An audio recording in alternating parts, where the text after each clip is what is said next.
married for over 30 years, a seemingly normal, devoted husband, father of one son and one daughter, president of the church council and a Boy Scout leader, and a serial killer.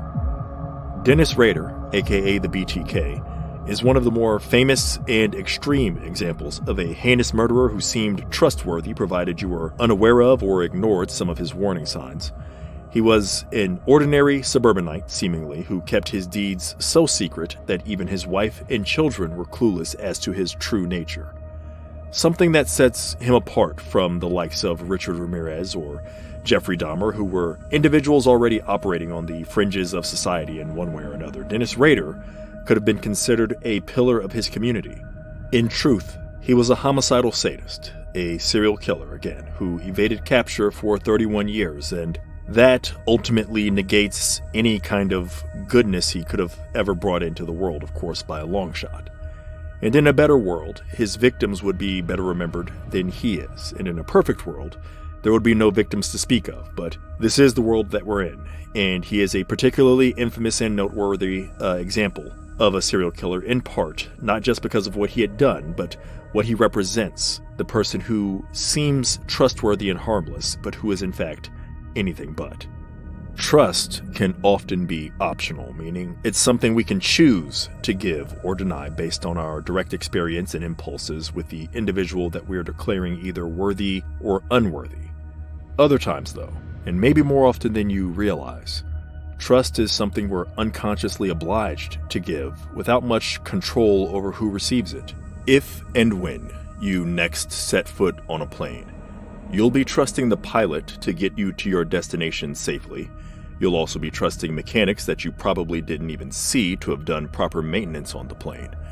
You're trusting workers and quality checkers at a factory you definitely haven't been to and haven't seen to have effectively crafted and inspected the parts of the plane. You're trusting your fellow passengers as well, not to be up to something. You're putting your fate into faith that you have to have in 100 different hands. The same situation essentially plays out whenever you're on the road in a car, especially if you're not the one behind the wheel. It plays out that way in hospitals if you need a procedure done or an ailment diagnosed in a timely fashion. Even when you just go out to grab a bite to eat, you have to trust the people preparing the food, the people who provided the ingredients, the health inspectors who gave the restaurant a passing grade, all of them to make sure that what you're eating isn't going to, at minimum, make you sick. Trust plays a role in assorted scenarios that you might not even think it has a role in. There are some people that like to say that they don't trust anyone ever, but that only factually applies if you're a complete hermit. Otherwise, some level of trust is requisite for interacting with anybody that you might encounter. That having been said, it's always more disturbing when it's not just anybody who you might encounter, but somebody who is close to home who potentially betrays your trust. Or at least someone who makes us think that our trust is misplaced. In the previous 2 episodes, I talked about outsiders. First, how scary it is to be one, and then how scary it can be to be the target of one.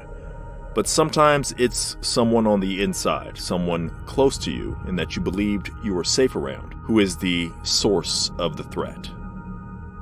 None of Dennis Rader's victims knew him on a personal level, so he did not betray any intimate trust to gain access to them and to murder them.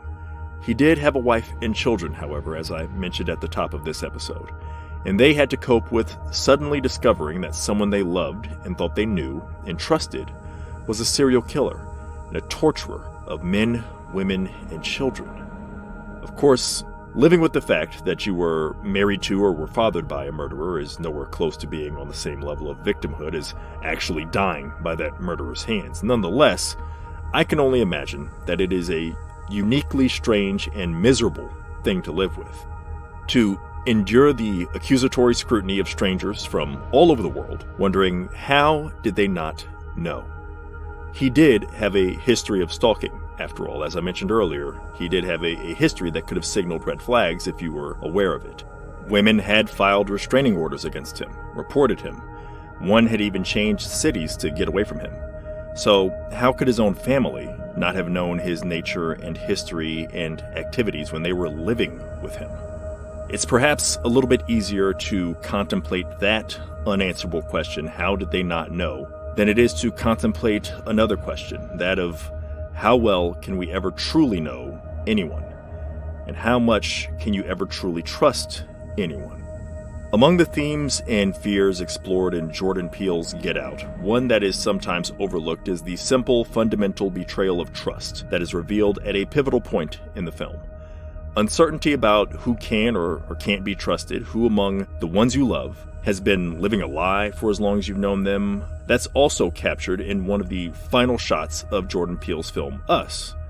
Some of the fantastical horrors of both films, the more unreal elements of both films, is grounded by something as basic as whether or not you can believe in the basic decency of the family that has invited you into their home or the family that you were born into. This is similarly exploited in the films Ready or Not and You're Next, two recent examples, both of which take elements of a family drama, an unaccepted new wife in one and a tense family reunion in the other, and take them to devastatingly harrowing heights by turning them into survival horror stories. Ostensibly pleasant occasions and activities turn fatal, and nice houses are warped into massive death traps, essentially, by family members who prove decidedly untrustworthy. And stepping a bit beyond those examples, what about the people that you were once close with, but have since drifted away from, who re-enter your life? More than ever, nowadays, we're able to reconnect with people from our past, and we can connect with them through online profiles where they can see information that we've chosen to share with the world. You receive a request and maybe see a smiling, familiar face in a profile, somebody that you knew once upon a time and maybe haven't talked to in, however long it's been, but the reasons you stopped talking to that person weren't anything antagonistic. You didn't part on anything less than amicable terms or even terms that you were even cognizant of. It was just one of those things. You're adults. Sometimes you move on from one stage of your life to another, but now you can reconnect with that person and you don't feel like there's any harm in doing so. And then the moment you click to approve that reconnection, you're inherently trusting that individual with the intimate details beyond what you share with maybe the entire world. Now they get into the private aspects of whatever it is that you're sharing online. Even though maybe you haven't spoken to this individual again in years and have no idea how much they may have changed since the last time you had them in your life, for better or for worse. In Karen Kusama's The Invitation, a man named Will accepts the titular invitation to dinner that he receives from his ex-wife named Eden, who he hasn't seen in years since a tragedy led to their divorce. It gradually becomes apparent over the course of this dinner, however, that Will should not trust Eden and should have never accepted this invitation, and he definitely should not trust her new husband, nor should any of the other invitees trust this couple. And in the underseen late 90s serial killer flick Switchback, and I guess spoiler alert at this point, but I am going to spoil this movie, which you probably had no interest in ever seeing. And what I'm going to say, even if you were on the fringe of having interest in this movie, what I'm going to say should probably be fairly apparent to you based on the billing anyway. But in Switchback, Danny Glover portrays a jovial, friendly drifter who appears in and disappears from the lives of several friends who are always glad to see him when he comes around. And they have no reason to believe that he is a serial killer who will not hesitate to kill one of said quote-unquote friends if necessary, if one of them appears to be somebody who's going to accidentally even leave a clue as to his true nature, his identity as a wanted man. He will kill them at a moment's notice. Even people who've only recently met him in the film and are quick to trust him, buying into his big smile, and he has a hearty laugh and a jocular demeanor. None of them ever suspect that he might draw a knife and, in his signature style, slice their femoral artery to bleed them out, again, at a moment's notice, or just because that's his MO and that's what he really feels alive doing. A story revolving around misplaced trust is also the foundation for the horror boom of the 1970s, which I've discussed in previous episodes. Rosemary's Baby may be named for a frightening newborn, and I covered that in the Kids Are All Frightening episode. But that newborn doesn't actually make an appearance until the very, very end of the novel. The threat that appears throughout the novel comes from Rosemary's seemingly helpful neighbors, medical professionals, and others who are even closer to her. Rosemary places trust in what turns out to be a cabal conspiring against her.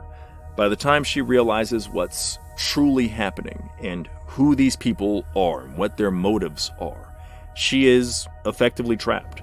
And it's reminiscent of the imperiled protagonists of classically Gothic stories of centuries prior.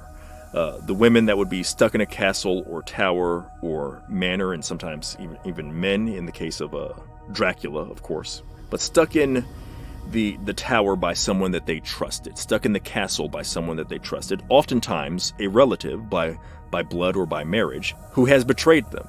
And what was initially born, this mode of storytelling, initially born in the 18th century with the Castle of Otranto, was reborn 200 years later in a New York City Gothic-style revival apartment building through Rosemary Woodhouse. And another recent work adapted a classic horror setting into a new century to explore the fear that can come from trusting someone and realizing too late that that person has taken a turn for the worse. There are, to be sure, forces beyond the family dynamic at play in Mike Flanagan's loose yet inspired and reverential take on Shirley Jackson's The Haunting of Hill House. But not every member of the family is equally susceptible to those external forces.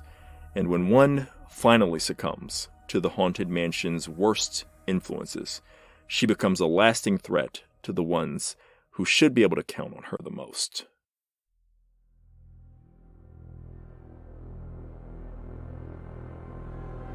Most ghost stories, at some point or another, have a moment where a character is forced to question whether or not they can trust their own senses. Are they really seeing and hearing and maybe even speaking to the spirit of a dead person? Or are they just hallucinating? If this experience flies in the face of what they understand to be real and possible, does it mean they can no longer trust what they believed? Or that they can no longer trust their own mind, which is causing them to hallucinate? This features early and often in the television series The Haunting of Hill House, which centers on the Crane family. And the oldest Crane brother is a determined skeptic who we meet early, and he has an early encounter with his youngest sister, who he doesn't realize has just died, miles away from where he'd seen her, where he'd spoken to her. So what does he make of this encounter then when he does find out what's actually happened to his sister? Does he rely on his certainty that the supernatural is not real and chalk this experience up to his brain temporarily misfiring? Or does he rely on what he saw and heard, who he spoke to, as irrefutable proof of something he was previously sure could not be real? This sort of thing replays through parts of the rest of the series, at least among the skeptical characters. The ones who aren't skeptical, who are quicker to believe, for instance, the middle sister who is effectively psychic, or the younger brother who has sought to escape the ghosts that cling to him through drug use that has led to addiction. That's his method of escape from the specters that haunt him throughout his life. These individuals don't take as much convincing. The others, however, take considerably more convincing, even as the supernatural becomes increasingly difficult to dismiss. This is often a frustrating trope in horror fiction. The character who refuses to believe in things indisputably happening around them. It's one thing to not believe in ghosts in an everyday normal life where most of us have never had any sort of encounter at all, much less a blatant, undeniable encounter. It's even understandable, of course, in a more subtle ghost story such as the original Haunting of Hill House novel, where the facts of the haunting and the ghostly presence remain deliberately uncertain up through even the last sentence of the book. In some horror stories, however, ghosts can be flying around, screaming in everybody's face, slapping children, causing traffic accidents, all kinds of mayhem and madness, and there'd still be at least one character shaking their head saying, "Nope, not real, don't believe it." In Mike Flanagan's reimagining, at least, and I know some people probably hate that word reimagining, but I think it fits here. In his reimagining of this story, the skepticism of the two oldest siblings of the Crane family is not arbitrary, to the credit of the story and his storytelling method. It's rooted in trauma from their childhood, specifically the time spent in the decidedly insane and very haunted Hill House, and the effect that it had on their mother in particular, who ultimately proved too sensitive to the spirits within the house. And that sensitivity ultimately leads Olivia Crane, the mother of the Crane family, down a path of mistrust that begins with not being able to fully trust herself and her own decisions as a mother. That dominoes into a distrust of the world at large when it comes to the safety of her children, particularly the two youngest children, the twins, both of whom will go on to live very, very haunted lives, spurred in no small part by the mistakes made by Olivia during their time in the house, unfortunately. Now, mothers in particular, perhaps even more than fathers, are often seen as traditional, figurative safe havens for children, sometimes not even just their own children, other people's children, and oftentimes, well after those children have grown into adulthood even, the mothers are still seen as kind of home base for safety. The father of a household is often traditionally seen as the protector. They're the one who will get up in the middle of the night to investigate a noise, fend off an intruder if that noise turns out to not be nothing. They are the defenders, but mothers are often seen as an extension of home itself. How many of us, when we speak about our parents' house, call it mom's house, regardless of whether dad still lives there, and maybe even if dad is the only one with his name actually on the mortgage, not that that should matter too much, but he should at least get some credit for it being his house, right? And instead it's just mom's house. In Brandon Lee's The Crow, his character at one point admonishes a neglectful mother famously by telling her that mother is the name of God on the lips and hearts of small children everywhere.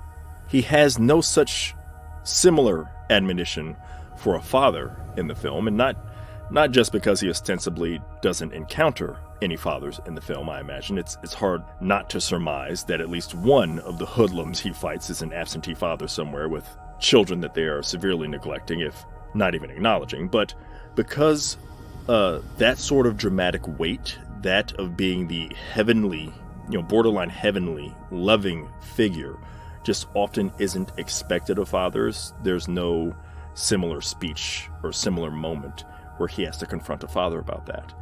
And that's, just one of the interesting examples of this that I've seen in fiction. And another one that comes to mind is from the film Saving Private Ryan, where at one point a young soldier is dying horribly on Omaha Beach. And, rather graphically, he's basically been dismembered or disemboweled by the artillery that he's had to face. And as he lies dying on this foreign land, he does not call out to his dad, he calls out to his mother. And it's a moment imprinted on many people who've watched that film, and it's a moment from fiction that is apparently inspired by accounts from actual warfare.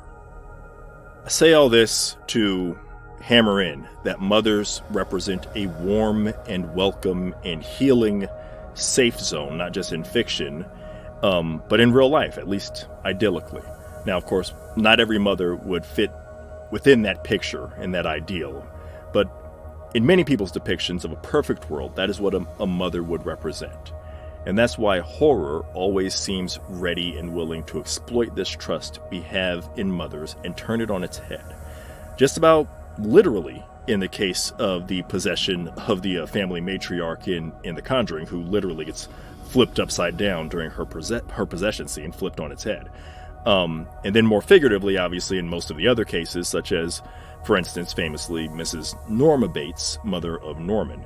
And it's also the case with Olivia Crane in The Haunting of Hill House. She is, initially, the ideal mother.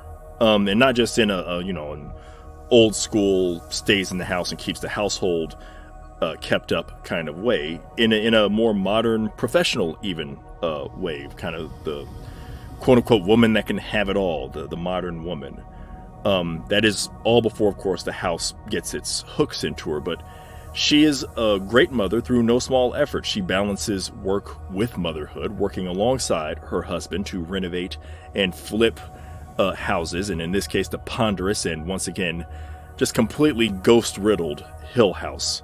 And those ghosts within Hill House are largely miserable creatures who apparently only find any semblance of joy from making others miserable and eventually luring them in to join their ranks. And this is what eventually befalls Olivia. One ghost in particular goes out of its way to convince Olivia that she is not a great mother, not good enough to protect her children, especially her youngest children. And the doubts planted in her push her eventually to horrifying extremes that will have lasting consequences, eventually leading to a life of misery and death for some of those that she thought she was protecting and instead had just become obsessed with. And it's horrifying and heartbreaking all at once to see this happen to her and her children, and see their relationship deteriorate so significantly and so horrifically. Now, I read and watch, of course, my fair share of horror stories, and I don't think a horror story has to scare you or demonstrably unnerve you in order to be considered good or effective, because our fears can be so particular and unique and subjective to each one of us. For example, I personally don't like needles. Can't stand them. When I was a kid, literally, I was in and out of hospitals for a fair bit for a time there, and literally just about the only thing in the world at the time that could make me cry on sight was seeing the nurse come into the room with a needle, because I couldn't stand it. And I always had to watch. They would always say, turn away. When you're being injected, they'd be drawing blood. Just turn away and you'll barely feel it. It'll feel like a light pinch. It's nothing that's so extreme that you probably haven't felt before. But for whatever reason, I just could not turn away at that moment. I had to see it, even though I dreaded it and hated it. I had to see what was happening, and that just made it worse. So all of that to say, I've seen several movies and read many books that have exploited that fear of needles, and that I would not necessarily consider overall to be very good movies. Some of these I would consider to be patently inferior in just about every aspect, except for the fact that they did manage to unsettle me, at least in one particular scene where the needles came into play, and that disturbed the hell out of me, because that's a particular phobia of mine. And it's gotten less drastic as I've gotten older, but it still can get... I'm just going to go ahead and, go with the pun here. It can still get under my skin. Conversely, you can have a movie like Audition, an all-time classic, where, yes, it does have a scene exploiting the fear of needles, but that just enhances the overall story, at least for me.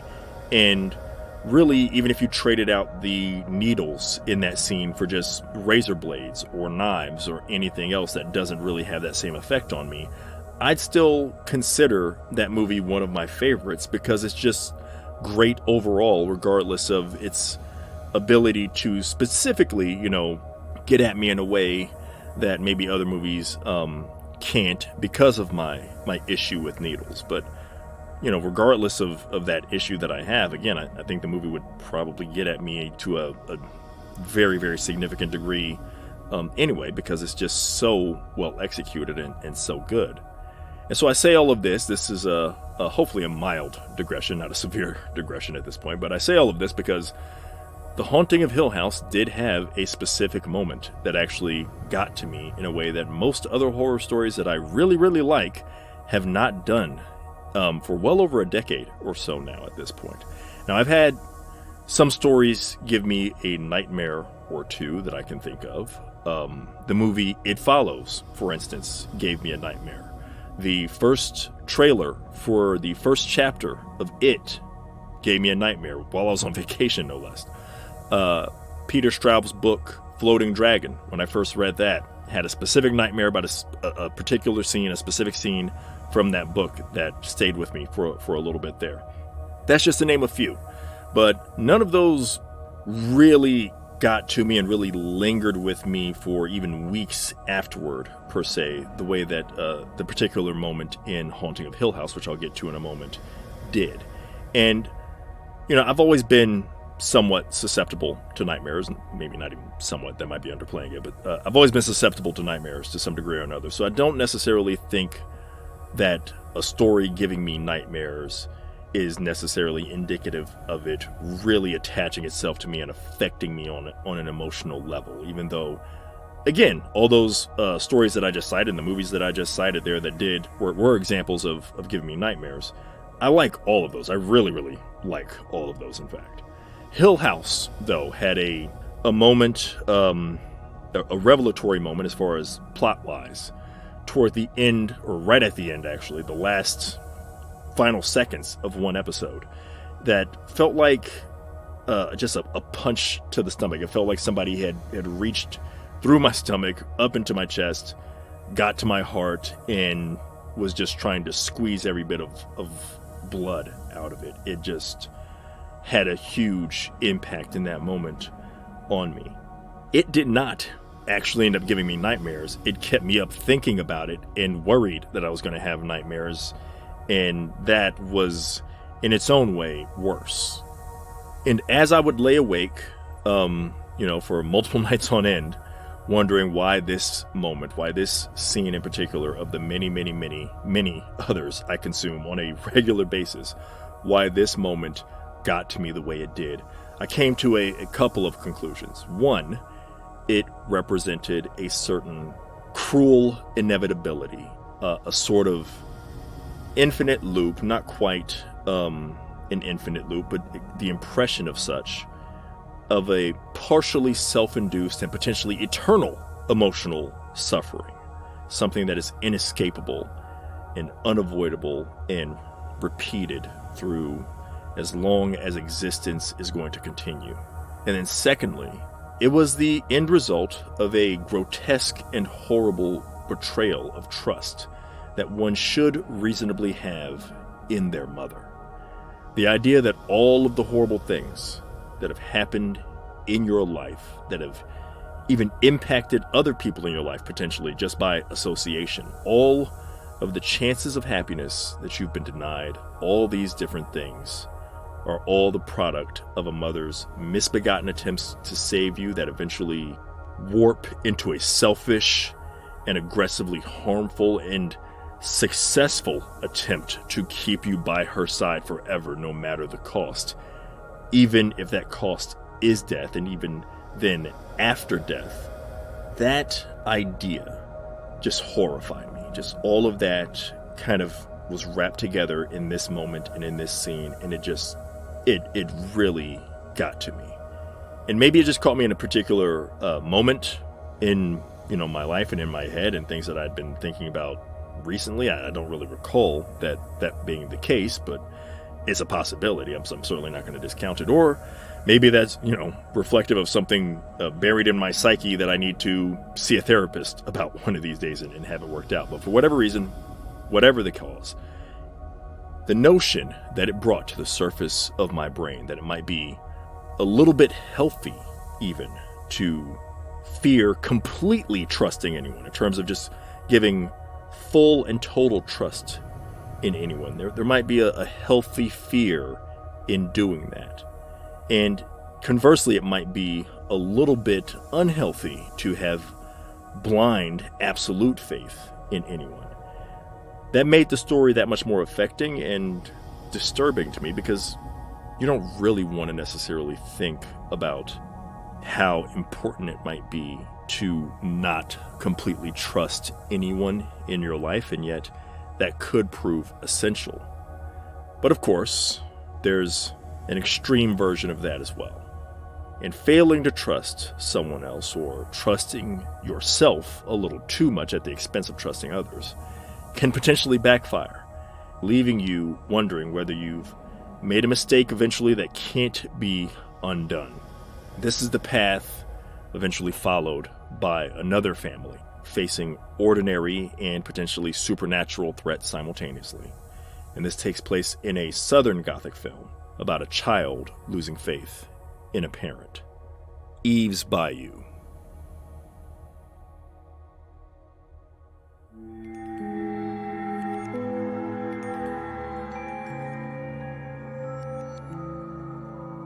A married man, father of 3, 1 boy, 2 young girls, a respected and well-off local doctor, also a serial adulterer, and possibly something far, far worse than that.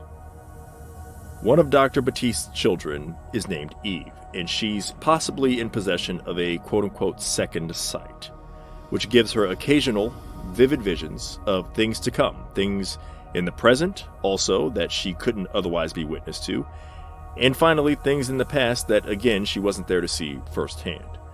This is an ability she shares with her aunt, and it's something that she is told runs in the family. That said, she does not need it to see her father mid-quickie coitus with Maddie, a woman that is definitely not her mother. She sees this with her own eyes and plain old regular sight. Or does she? Well, yes. The answer is yes, she does, absolutely. But her sister, Cicely, who is especially devoted to their father, tries to convince Eve that somehow she didn't quite see what she thought she saw. And so, early on, Eve is faced with either mistrusting her own senses and memory, or distrusting her father, or distrusting her sister. Now, not knowing whether or not you can trust your own mind and remembrances is a frightening prospect on its own. And in this episode, I'm talking about the fear of trusting those that are closest to you, and there's no one closer to any of us than our own selves. How well we can ever really know anyone is a question I asked earlier, and that also applies to how well we can know ourselves. Many of us are often in denial about things that we've seen, things that we've done, what we even truly feel or felt in a particular moment. This is in part because memory is famously unreliable, and our minds sometimes seek to suppress or rationalize awful things that have been done to us or that we've done to others, and also because our feelings can be mixed and conflict with one another.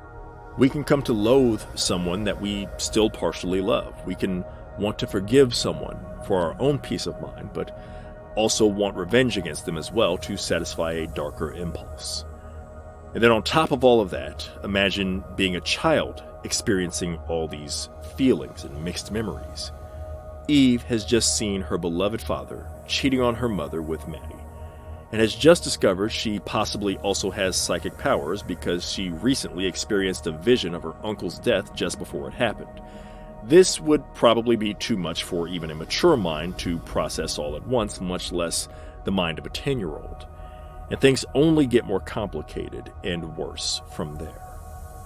What pushes Eve beyond simply having misgivings about her father to outright wanting to see him dead is when she finds out her father has done something horrendous and unforgivable. Drunk one night and alone with Cicely, Dr. Batiste, played by Samuel L. Jackson, briefly tries to have his way with his older daughter and strikes her when she resists him. The apparent shame he feels in the aftermath of this comes nowhere close to absolving him of having done this, nor does his inebriation come anywhere close to excusing him. At that point, he has just become a child predator, and it's very easy to see why Eve immediately loses more than just her trust in him. She loses any sense of compassion or humanity or understanding toward him. She goes to a local woman who is known to have certain powers, who can help her place a curse on her father to have him killed.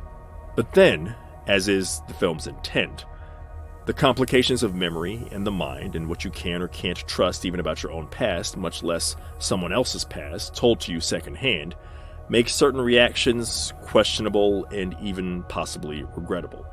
And at this point, I'm going to take a moment to stress that, of course, presently, trusting the word of victims, particularly of any form of sexual assault, is our understandable default setting, and the proper course correction, I think, from decades or more, probably centuries or even millennia, more accurately, of distrusting victims of such horrible, horrible crimes.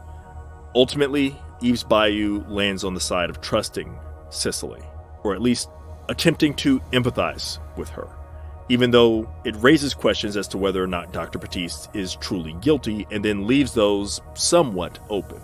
Because after she's placed the curse on her father, Eve finds a letter that her father wrote to her aunt in which he claims Cicely took advantage of his drunken state and surprised him with a lover's kiss in some misbegotten attempt to keep him from leaving the family, because she was aware of his many adulterous affairs and thought, presumably, that this would somehow keep him in the household and keep the family intact. And he, in his letter, says that he impulsively struck her when he came to his senses while he was drunk and realized what she was doing. Now, how drunk you have to be to fail to realize that your adolescent daughter, who is sitting on your lap at the time, is trying to make out with you before she actually moves in on a kiss, I can't even begin to fathom, to comprehend. As a guy who's been extraordinarily drunk before, I'd say well beyond extraordinarily, maybe, perhaps. I again don't see how this is really a possibility. So it, again, leads me to not trust the good doctor's defense of himself. And from what we see of the doctor, he also seems to be able to hold his liquor pretty well throughout the course of other scenes in the movie.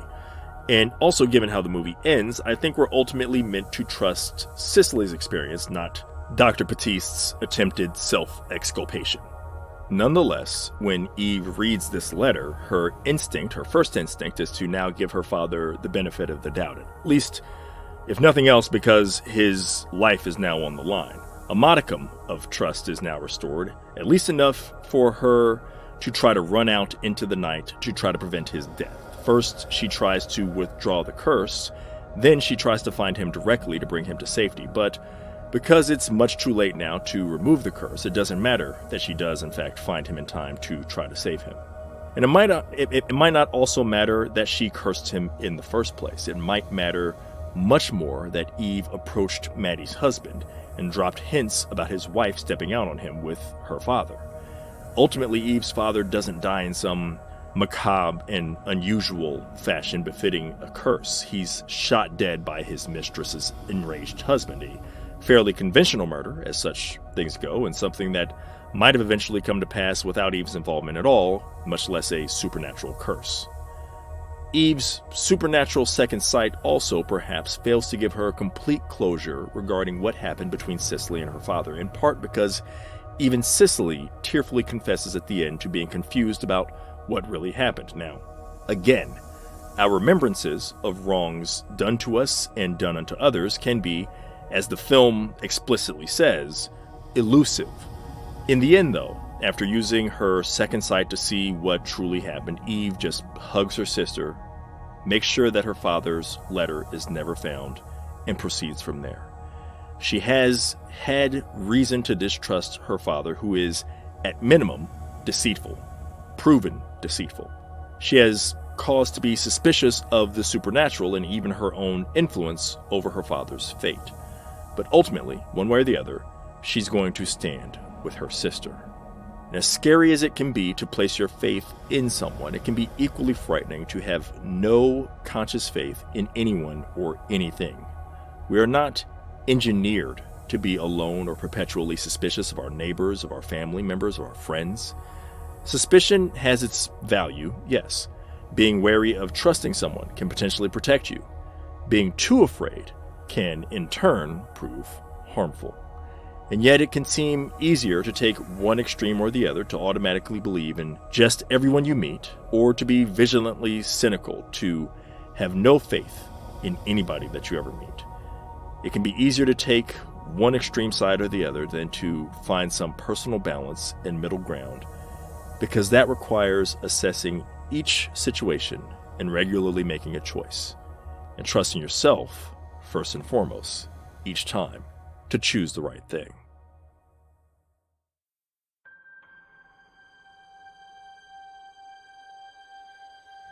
Thank you for listening to episode 7 of the Healthy Fears podcast, and thank you for putting up with the intolerable delay, the inexcusable delay in getting this episode up.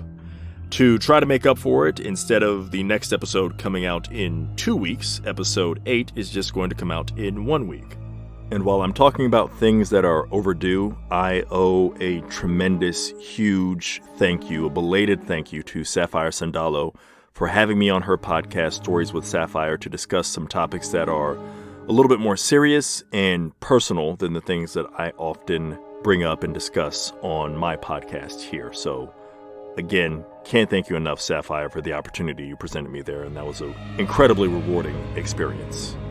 Additionally, I know it's 2 months away, thereabouts, but I do have some things in mind, things planned, things in the works that I think are going to be pretty good for this podcast come October. Hopefully, things that you guys will enjoy. So you'll hear me making reference to that and planting the seeds for what is to come in the episodes that will come out between now and then. As always, if you enjoyed this episode, feel free to leave a review or a comment if the podcasting platform you prefer encourages such interactivity. Otherwise, tell a friend, share on whatever other platforms that you desire. If you'd like to read any of my writing, whether it's my published short fiction or anything else that's crossing my mind, whether it's reviews or other things, usually related to the genre of horror, you can visit my personal site, johnnycompton.com. In the meantime, until you hear from me again, maybe try to be careful about who it is that you let get too close to you. But at the same time, try to be careful about never letting anybody get too close to you. Everything in moderation, after all.